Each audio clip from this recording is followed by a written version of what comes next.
కృష్ణా జిల్లా మొవ్వ మండలం కారకంపాడు గ్రామంలో ఎన్టీఆర్ భరోసా పింఛన్ల పంపిణీ కార్యక్రమం కోలాహలంగా జరిగింది. ఈ కార్యక్రమంలో రాష్ట్ర మంత్రి కొలుసు పార్థసారథి ముఖ్య అతిథిగా పాల్గొని లబ్ధిదారులకు పింఛన్లు అందజేశారు. మంత్రితో పాటు పామర్రు ఎమ్మెల్యే వర్ల కుమార్ రాజా, కృష్ణా జిల్లా తెలుగుదేశం పార్టీ అధ్యక్షుడు వీరంకి వెంకట గురుమూర్తి పాల్గొన్నారు.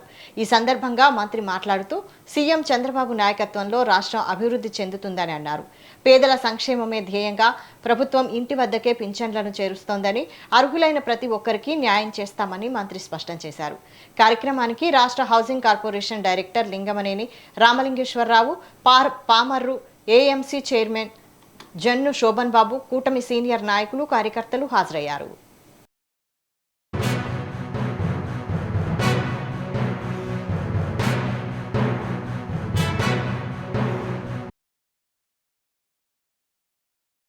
పేదల సేవలో కార్యక్రమంలో భాగంగా రాష్ట్ర వ్యాప్తంగా పెన్షన్లు వృద్ధులకు, వితంతువులకు, అంగవైకల్య సోదర సోదరిమణులకు పెన్షన్ ఇచ్చే కార్యక్రమం ప్రతి నెల 1వ తారీఖున ముఖ్యమంత్రి గారు ఇది ఒక ప్రత్యేకమైన కార్యక్రమంగా పెట్టుకుని ఆయన చేతుల మీద కూడా పేదవాళ్ళకి ఈ పెన్షన్ పంపిణీ చేసే కార్యక్రమం చేస్తున్నారంటే దీన్ని ఎంత చిత్తశుద్ధితో ఈ ప్రభుత్వం అమలు చేస్తుందో అర్థం చేసుకోవాలని చెప్పేసి మనం చేస్తాం.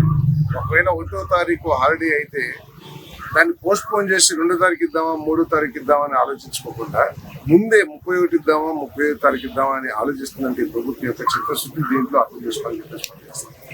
వైఎస్ఆర్ కాంగ్రెస్ పార్టీ గోబిల్స్కి వెళ్ళే జగన్ బిల్స్ లాగా వాళ్ళు అబద్ధాలు ప్రచారం చేస్తాం. ఒకటి అలవాటు చేసుకున్నారు గ్రామాల్లో. ఏంటంటే మేము బాగా ఇచ్చాం సంక్షేమ కార్యక్రమాలు,